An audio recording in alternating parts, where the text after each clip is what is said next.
దేవుని ఘనమైన నామమునకు మహిమ కలుగును గాక. మన ప్రభువును రక్షకుడునునైన యేసుక్రీస్తుల వారి యొక్క ప్రశస్తమైన నామమునకే మహిమ ఘనత ప్రభావములు యుగయుగములకు కలుగును గాక. సర్వాధికారి అయిన మంచి దేవుడు, గొప్ప దేవుడు, ఆయన గొప్ప కృపను బట్టి మరొక శ్రేష్టమైన శుభదినములో దేవుని మాటలు మనము ధ్యానము చేయుటకు ప్రభు మనకిచ్చిన ఈ గొప్ప సదవకాశమును బట్టి దేవాది దేవునికి మనము ఎంతగానో కృతజ్ఞతాస్తుతులు చెల్లించవలసిన వారుగా ఉన్నాం. అదే సమయంలో దేవుని వాక్యం వింటూ ఆత్మీయ మేలులు పొందుకుంటూ ఉన్న వీక్షకులైన ప్రియులైన మీ అందరికీ కూడా ప్రభు అయిన యేసుక్రీస్తు పేరిట శుభవందనములు తెలియచేయచ్చు ఉన్నాను. ప్రియులారా, బాగున్నారు కదండి? మీరంతా మీ అందరి యోగక్షేమము నిమిత్తమై ఒక దైవదాసుడిగా నేను, దేవుడిచ్చిన స్థానిక సంఘము, నా కుటుంబము ప్రతి ప్రార్థనలో జ్ఞాపకం చేసుకుంటూ ఉన్నాం. ఈ టీవీ ద్వారా, యూట్యూబ్ ద్వారా వాక్యం వినేటటువంటి అనేక మంది బిడ్డలందరూ కూడా ఆత్మీయమైన మేలులు పొందుకోవాలి అని, రక్షణ లేని వారు రక్షించబడాలి అని, రక్షించబడిన వారు దేవుని రాకడకు సిద్ధపడాలని ఒక దేవుని సేవకులుగా మా ఆలోచన. మీరు కూడా ఆలోచనను గుర్తెరిగి ఎప్పటికప్పుడు రక్షణ లేని వారైతే రక్షించబడుటకు తీర్మానం చేసుకునండి. రక్షించబడిన వారైతే రాకడకు సిద్ధపడండి. మీరు, నేను ఈ లోకంలో కలుసుకోకపోయినా, పలకరించుకోకపోయినా ఒక దినాన ప్రభు సన్నిధానంలో కలుసుకొని ప్రభు నామాన్ని ఘనపరుస్తూ ఆత్మీయమైన నిత్య జీవాన్ని పొందుకోవడానికి పునాది వేసుకుందాం. ఈరోజు ప్రభు సన్నిధానంలో దేవుడు మీతో మాట్లాడమన్న మాట ఏమనగా, దేవుని నమ్మిన వారు ఏ గాలిని చూచి మునిగిపోకూడదు. దేవుని నమ్మిన వారు ఏ గాలిని చూచి గాలిని రండి మూల వాక్యంలోనికి వెళ్దాం. మత్తయి రాసిన సువార్త 14వ అధ్యాయము 30-31 వచనం. గాలిని చూచి భయపడి మునిగిపోసాగి, ప్రభువా నన్ను రక్షించుమని కేకలు వేసెను. వెంటనే యేసు చేయి చాపి అతని పట్టుకొని, అల్పవిశ్వాసి, ఎందుకు సందేహపడితివని అతనితో చెప్పెను. చాలు. ప్రభునందు ప్రియమైన వారలారా, వాస్తవానికి ఏమి జరిగింది అని మనం చూస్తే, యేసు ప్రభుల వారు ఒక చోటున్నాడు. జన సమూహములను పంపివేసి ఆయన ప్రార్థన చేయుటకు ఏకాంతముగా కొండ ఎక్కిపోయి ఒంటరిగా ప్రార్థనలో గడుపుతూ ఉన్నాడు. ఇప్పుడు శిష్యులు దోణి వేసుకొని వారు సముద్రము మీద వెళ్ళారు. అది 4వ జాము అని రాయబడింది బైబిల్ గ్రంథంలో. 26-27 వచనాలు మత్తయి 14లో 4వ జామున సముద్రము మీద యేసు ప్రభుల వారు నడుచుకుంటూ శిష్యుల దగ్గరికి వస్తూ ఉన్నప్పుడు వారు తొందరపడి అని రాయబడింది. తొందరపడి భూతమని కేకలు వేయసాగారు. భూతం అనుకున్నారు, కేకలు వేయసాగారు. అప్పుడు యేసు ప్రభు అన్నాడు, తొందరపడకుడి, నేనే అని ఆయన చెప్పాడు. అప్పుడు దుడుకు స్వభావం కలిగిన దేవుని ప్రియ శిష్యుడైన పేతురు అన్నాడు, ప్రభువా, నీవే అయితే, నీళ్ళ మీద నడిచొస్తున్నది నీవే అయితే నీ యొద్దకు నేను కూడా నడిచి రావడానికి నాకు సెలవి ప్రభువా అని అడిగాడు. మన ప్రభువు ఎలాంటి వాడంటే, ప్రభునందు ప్రియులారా, తను చేసే కార్యాలు తన బిడ్డలు చేయడం అంత మాత్రమే కాక ఆయన ఒక సందర్భములో అన్నాడు, నాకన్నా గొప్ప కార్యాలు కూడా మీరు చేస్తారు అని చెప్పాడు.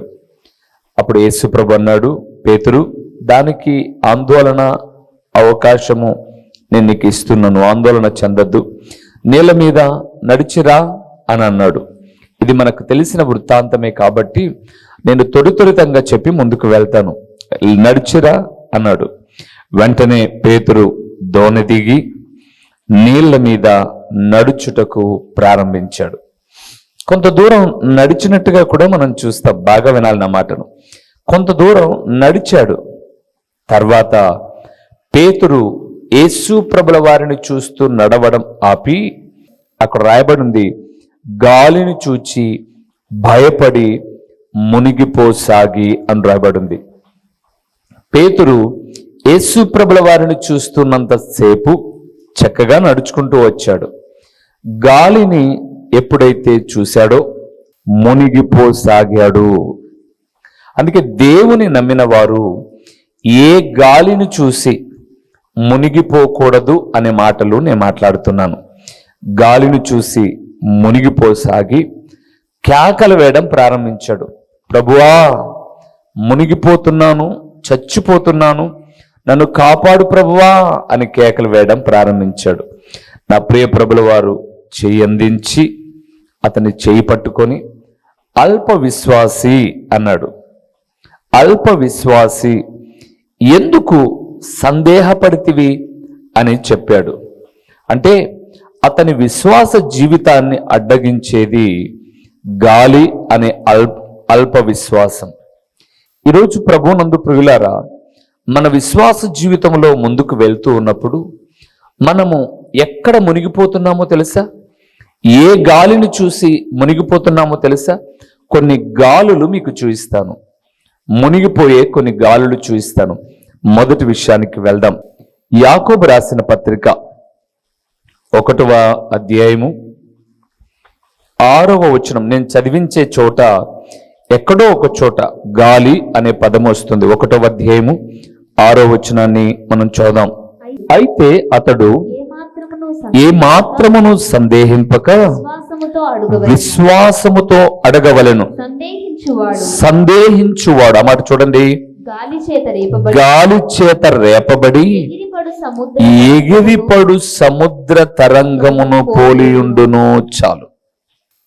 ఇక్కడ దేవుని నమ్మిన వారు మునిగిపోయేది ఎక్కడ అంటే సందేహమనే అవిశ్వాసపు గాలి. వాస్తవానికి యాకోబు ఏం చెప్పాడంటే 1వ అధ్యాయం 5వ వచనంలో, మీలో ఎవరికైనా జ్ఞానము కొదవగా ఉన్న ఎడల వాడు దేవుని అడగవలెను అన్నాడు. మీకు జ్ఞానం లేదా? దేవుణ్ణి అడగండి. ఆయన తండ్రి అండి. ఆయనను అడిగితే ఆయన అనుగ్రహిస్తాడు.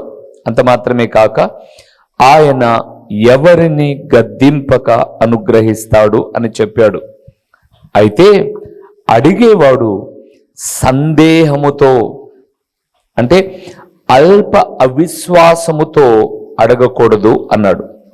ఒకవేళ సందేహముతో అవిశ్వాసముతో అడిగితే వాడు గాలి చేత రేపబడి ఎగిరిపడు సముద్ర తరంగముల వలె ఉండును అన్నాడు. సముద్ర తరంగానికి స్థిరత్వము లేదు. తరంగము, కెరటాలు, అలలు ఇవి స్థిరమైనవి కాదు. ముందుకు వస్తూ ఉంటాయి, వెనక్కి వెళ్తూ ఉంటాయి. ఎన్ని పర్యాయాలు మనం సముద్రపు ఒడ్డున నిలబడ్డప్పుడు ఎక్కడో ఒక పెద్ద తరంగం లేస్తుంది, ఒక అల. అది అక్కడ లేచి అంత ఎత్తులో నుంచి ఎగిరి ఎగిరి ఎగిరి ఎగిరి ఎగిరి ఎగిరి ఎగిరి ఎగిరి ఒడ్డుకు వచ్చి ఒడ్డున నీవు నిలబడ్డా నీ కాలిని తాకి మరలా వెనక్కి వెళ్ళిపోతుంది. గుర్తుపెట్టుకోండి ప్రియులారా, ఎన్నో అవిశ్వాసముతో సందేహపడుతూ ఉంటావు. అమ్మో అంత పెద్ద సమస్య, అయ్యో ఇంత పెద్ద సమస్య అని. నీ ప్రభు వైపు చూస్తే అది మధ్యలో, సముద్రపు మధ్యలో ప్రారంభమైనప్పుడు పెద్దదే అలా. కానీ అటు నుంచి ఒడ్డుకు వచ్చేసరికి ఒడ్డున నిలబడిన నువ్వు భయపడక దేవుని వైపు చూస్తూ ఉన్నట్లయితే అక్కడ పెద్దగా లేచిన అల నీ కాలును తాకి వెనక్కి వెళ్ళిపోతుంది. ఇక్కడ దేవుడు అన్నాడు, సందేహం అనే అవిశ్వాసపు గాలిని చూడమాకండి. చాలా మంది జీవితాలలో సందేహం, ఇది జరుగుతుందా, ఇది అడిగితే ప్రభు ఇస్తాడా, ఇది నాకు సాధ్యమా? ప్రభునందు ప్రియులారా, అడుగువాడు సందేహింపక. అందుకే యేసు ప్రభుల వారు చెప్పింది, మీకు ఆవగిన్నంత విశ్వాసం ఉంటే ఈ కొండను పెకిలించబడి తీసుకువెళ్ళి అక్కడ పడిపో అంటే అది సముద్రములోనైనా సరే పడిపోతుంది. సందేహం అనే అవిశ్వాసపు గాలిని చూచి మునిగిపోకూడదు ప్రియులారా. సందేహం అనే అవిశ్వాసపు గాలి. రెండవ గాలి ఏంటో చూద్దామా? తిమోతికి రాసిన మొదటి పత్రిక 6వ అధ్యాయము 9వ వచనాన్ని, అక్కడ ఒక మాటను మనం చూద్దామా? గాలి, సముద్రం ఇవన్నీ మనల్ని ముంచి వేస్తాయి కదండి. అక్కడ ఒక మాట చూద్దాం. 9వ వచనం 6వ అధ్యాయం. ధనవంతులగుటకు అపేక్షించువారు శోధనలోను ఉరిలోను అవివేక యుక్తములను హానికరములనైన అనేక దురాశలలోనూ పడుదురు. అట్టివి మనుష్యులను నష్టములోను నాశనములోను ముంచివేయును. చాలు ప్రియులారా. రెండవది అండి, దేవుడు చెబుతున్నది, దేవుని నమ్మిన వారు ఏ గాలిని చూచి మునిగిపోకూడదు అంటే సందేహము అనే అవిశ్వాసపు గాలిని చూచి మునిగిపోకూడదు. రెండవది ధనాపేక్ష అనే గాలిని చూచి మునిగిపోకూడదు. అందుకే అక్కడ ప్రభు చెప్పాడు, ధనాపేక్ష సమస్తమైన కీడులకు మూలం. దానిని ఆశించి చాలామంది విశ్వాసములో నుంచి తొలగిపోయారు, అవిశ్వాసులైపోయారు. మరికొంతమంది ఉరి వేసుకున్నారు, మరికొంతమంది దురాశలలో పడి హానికరములైన పలు విధములైనటువంటి సమస్యలను వారు తెచ్చుకున్నారు. అందుకే దేవుని సేవకుడిగా జ్ఞాపకం చేస్తున్నాను ప్రియులారా.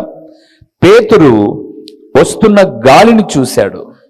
యాకోబు భక్తుడు అన్నాడు, దేవుని జ్ఞానాన్ని అడిగేటప్పుడు సందేహముతో అవిశ్వాసం అనే గాలిని చూస్తే మునిగిపోతాం. రెండవది, దేవుని నమ్మిన వారు ధనాపేక్ష అనే గాలిని చూస్తే మునిగిపోతారు. అవును ప్రియులారా, గాలికి స్థిరత్వము లేదు. గుర్తుపెట్టుకోండి, బైబిల్ చెప్పింది గాలి ఏ దిక్కు నుంచి వీస్తుందో, ఏ దిక్కుకు వెళ్తుందో నీవు గుర్తుపట్టలేవన్నాడు బైబిల్ గ్రంథంలో. గాలి, జ్ఞానైన సొలొమోను అన్నాడు సామెతల గ్రంథంలో, ఏ దిక్కు నుంచి ప్రారంభమవుతుందో, ఏ దిక్కుకు వెళ్తుందో నీకు తెలియదు. గాలిని నువ్వు ఆస్వాదిస్తున్నావు కానీ ఏ దిక్కు నుంచి ఏ దిక్కుకు వెళ్తుందో నీకు తెలియదు. సందేహం కూడా ఎక్కడ పుట్టి ఎక్కడ పతనమవుతుందో అవిశ్వాసం నీకు తెలియదు. అలాగే నువ్వు ధనం మీద వ్యామోహం కలిగి ఉంటావు చూడు, ఆ ధనము ఎప్పుడు ఎవరి దగ్గర ఉంటుందో తెలియదు. ఈరోజు నా దగ్గర ఉన్న డబ్బు ఒక 1000 రూపాయలు ఉంది అనుకుందాం.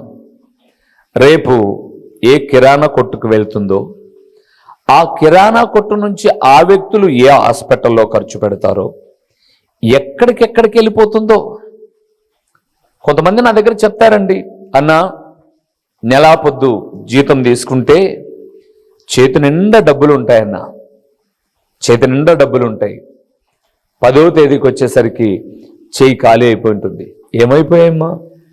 అప్పులోలకు పంచాం, వడ్డీలోలకు పంచాం, ఇంట్రెస్ట్లు కట్టాం, పాలోనికి ఇచ్చాం, కరెంటు బిల్లు ఇచ్చాం, కిరాణా కొన్నాం, మొత్తం పైన 10వ తేదీ క్లోజ్, మరలా మొదలు పెట్టామన్న అప్పు. దేవునందు ప్రియులారా, ధనము స్థిరమైనది కాదు.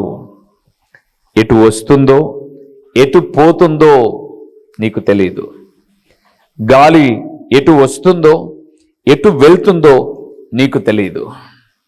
మరి ఆ గాలిని చూసి నీ ఆత్మీయతను ఎందుకు పాడు చేసుకుంటావు? ఆ గాలి అనే ధనాపేక్షకు ఎందుకు ప్రాకులాడతావు? అది తగినది కాదు. అందుకే దేవుడు పేతురు ద్వారా మనకు ఏం పాఠం నేర్పిస్తున్నాడు అంటే, సందేహం అనే అవిశ్వాసపు గాలిని చూస్తే మునిగిపోతాం, ధనము అనే గాలిని చూస్తే మునిగిపోతాం. మూడవది దేన్ని చూస్తే మునుగుతామో చూద్దామా?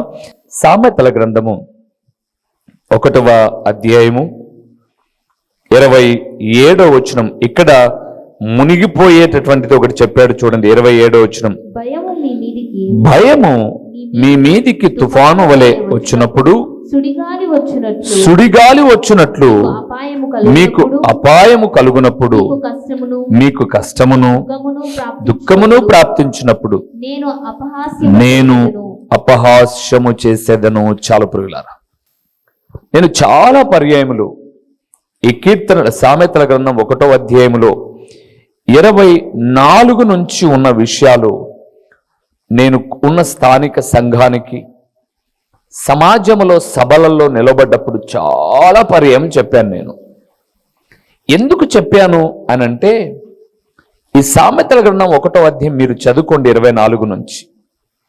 నేను పిలవగా మీరు వినలా. అంటే ఇప్పుడు సేవకుడిగా నేను వాక్యం చెప్తుంటే మీరు విని తృణీకరించడం వినకపోవడంతో సమానం.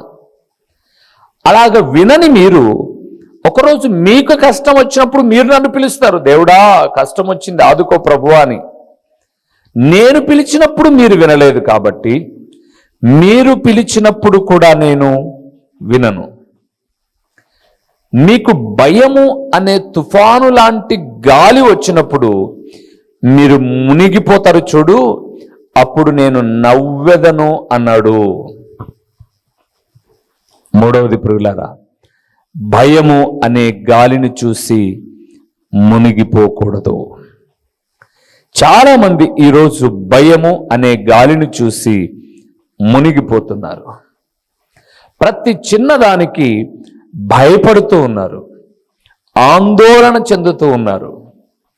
యేసు ప్రభుల వారు తను నమ్మిన బిడ్డలకు బైబిల్ గ్రంథంలో గొప్ప గొప్ప పండితులు చెప్పబడిన మాట ఏంటంటే, 366 సార్లు, వాస్తవానికి సంవత్సరానికి రోజులు 365, 4 సంవత్సరాలకు ఒకసారి లీవ్ సంవత్సరం వస్తుంది. అంటే ఫిబ్రవరి మాసంలో ప్రతి సంవత్సరం 28 రోజులే ఉంటాయి, కానీ 4 ఏళ్లకు ఒకసారి 29వ తారీఖు వస్తుంది. అంటే ఆ వచ్చిన సంవత్సరంతో ఆ రోజు కలుపుకుంటే 366 రోజులు. బైబిల్ గ్రంథంలో ఆది కాండము నుంచి ప్రకటన గ్రంథం వరకు 366 రోజులు భయపడకుడి అని ఒక అభయాన్ని ఇచ్చాడు దేవుడు. ఈరోజు పిల్లల భవిష్యత్తును గురించి భయం, ఉద్యోగాలలో భయం, వ్యాపారాలలో భయం, సంసార జీవితంలో భయం, ఆత్మీయతలో భయం, అనారోగ్యాల్లో భయం, ప్రతి విషయములో భయం భయం భయం భయం భయం. భయం అనే దయపు గుప్పెట్లో ఉన్నారు చాలా మంది. ఒక మాట చెప్తాను ప్రియులారా, నిజంగా ప్రభు మీద ఆధారపడే వ్యక్తివైతే భయము అనే గాలికి భయపడవు. ఏమండి, ఒక యవ్వనస్తుడుగా దేవుని సేవలోకి వచ్చాను నేను ఈ పులివెందుల పట్టణంలో. యవ్వనస్తుడుగా ఎన్ని భయపెట్టారో తెలుసా నన్ను. మీరు నమ్మండి, నేనున్న పులివెందుల ప్రాంతంలో ఒంటరి అండి.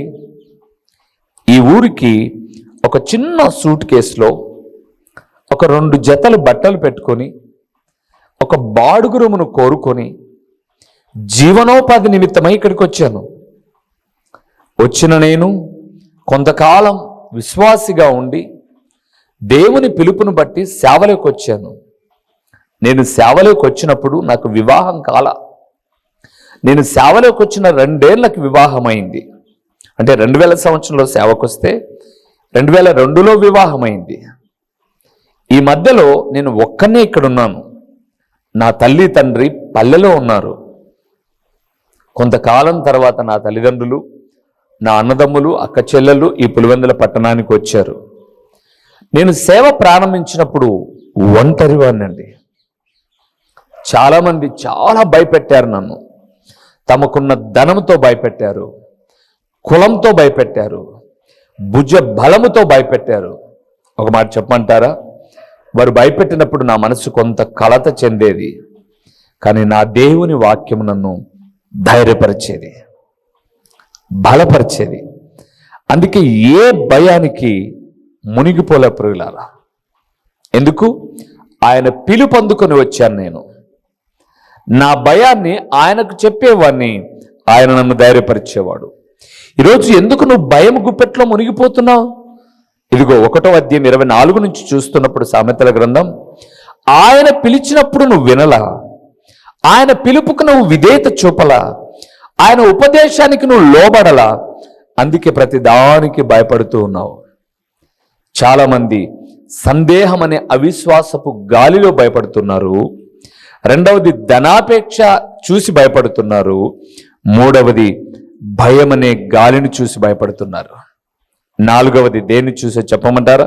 యోబు గ్రంథం 1వ అధ్యాయము 19వ వచనం, గొప్ప సుడిగాలి అరణ్య మార్గముగా వచ్చి ఆ ఇంటి 4 మూలలను కొట్టగా అది యవ్వనుల మీద పడినందున వారు చనిపోయేది.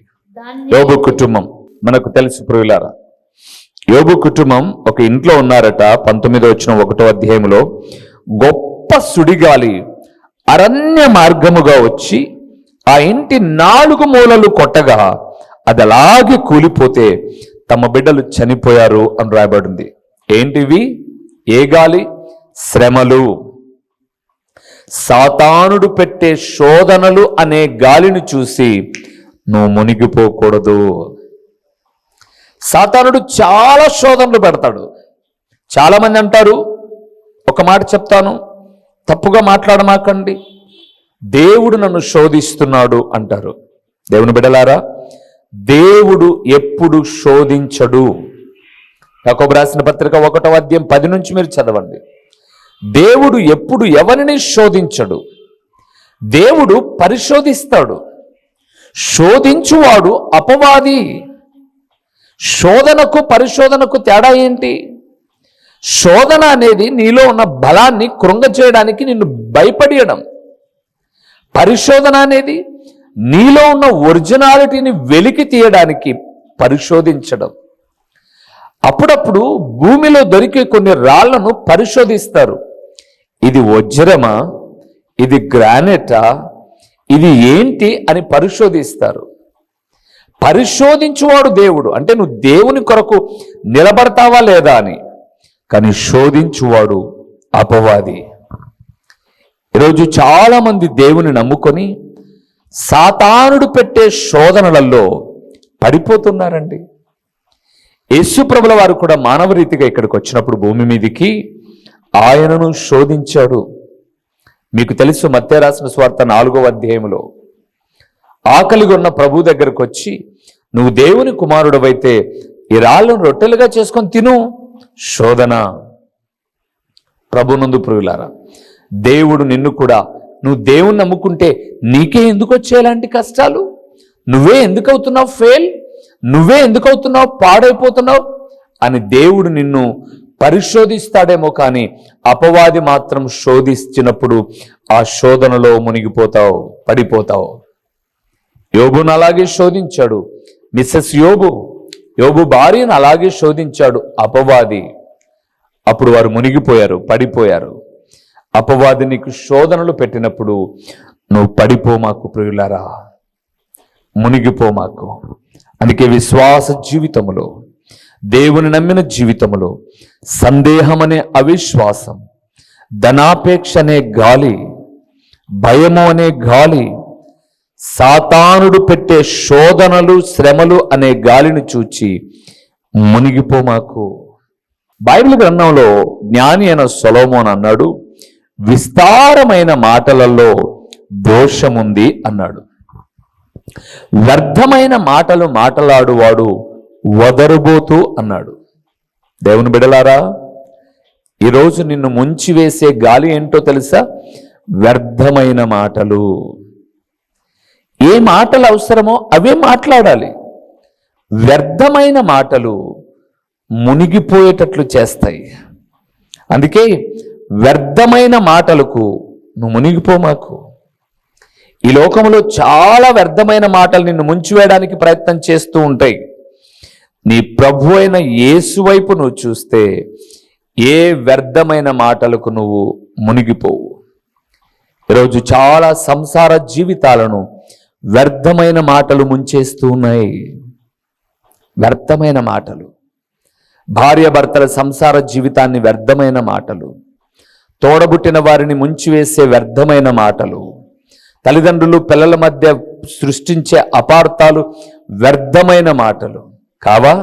ఫోన్లో చూస్తున్న వ్యర్థమైనవి బంధాలను మునిగిపోయేటట్టుగా చేస్తున్నాయి. దేవుని బిడ్డలారా, ఆ వ్యర్థమైన మాటలకు మునిగిపోమాకండి. అందుకే దేవుడు అన్నాడు, సందేహం అవిశ్వాసం అనే గాలి, ధనాపేక్ష అనే గాలి, భయము అనే గాలి, శ్రమలు శోధనలు అనే గాలి, వ్యర్థమైన మాటలు అనే గాలిని చూసి దేవుని నమ్మిన వారు మునిగిపోకూడదు.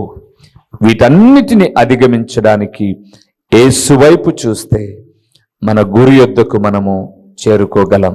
తలలు వంచండి, కళ్ళు మూయండి, ప్రార్థన చేద్దాం. దేవా, ఇలాంటి గాలులు నన్ను వెంటాడినప్పుడు నీ వైపు చూసే కృపను నాకు ఇవ్వండి, నన్ను బలపరచండి, మునిగిపోక చేపట్టి నడిపించండి అని ప్రభు సహాయాన్ని కోరదాం. ప్రార్థన చేసుకుందాం. మహిమా స్వరూపివైన మా ప్రియమైన పరలోకపు తండ్రి, మహోన్నతుడమైన దేవా, నీ ఘనమైన నామమునకు స్తోత్రములు చెల్లిస్తూ ఉన్నాము నాయనా. నేను నమ్మిన పేతురు గాలిని చూసి మునిగిపోసాగాడు. ఈరోజు నేను నమ్మిన బిడలు మిమ్మల్ని చూడవలసింది పోయి ఏదో గాలిని చూసి మునిగిపోతున్నారు. అది సందేహం, అవిశ్వాసం కావచ్చు, ధనాపేక్ష కావచ్చు, భయము కావచ్చు, సాతానుడు పెట్టే శోధనలు కావచ్చు, వ్యర్థమైన మాటలనే గాలి కావచ్చు. ఓ నా తండ్రి, ఇలాంటి వాటికి మునిగిపోక మీ వైపు చూస్తూ హెబ్రీ గ్రంథకర్త పలికిన రీతిగా విశ్వాసమునకు కర్తయు దానిని కొనసాగించువాడనైన యేసు వైపు చూచుచు మా ఎదుట ఉంచబడిన పరుగు పందెములో గమ్యము యొద్దకు మేము చేరుకోవడానికి, ప్రభువా మిమ్మల్ని చేరుకోవడానికి, మునిగిపోక సాగిపోవడానికి కృపనివ్వండి. ప్రకటించబడిన ఈ పరలోకపు సంగతులు వ్యర్థముగా పోకుండా తండ్రి, సారవంతమైన నేలను పడిన విత్తనము వలె 30 60 100 ఫలింపచేయండి. ఈ వాక్యం వింటున్న బిడ్డలు ఎవరు అనారోగ్యంగా ఉన్నా, బలహీనంగా ఉన్నా తండ్రి, వారిని దర్శించి బలపరిచి స్వస్థపరిచి మహిమ పొందుమని నిరంతర స్తోత్రార్హుడైన దేవుడైన మీకు స్తుతులు చెల్లించుకుంటూ యేసు నామములో అడిగి పొందియున్నాము తండ్రి, ఆమేన్. మా చిరునామా దైవజనుడు బ్రదర్ ఓ రూబేన్ గారు, క్రీస్తు ప్రార్థనా మందిరం, డోర్ నెంబర్ 1-10-386, నగరిగుట్ట, పులివెందుల, కడప జిల్లా. మీ ప్రార్థన అవసరాల కొరకై సెల్ నంబర్ 9989067409.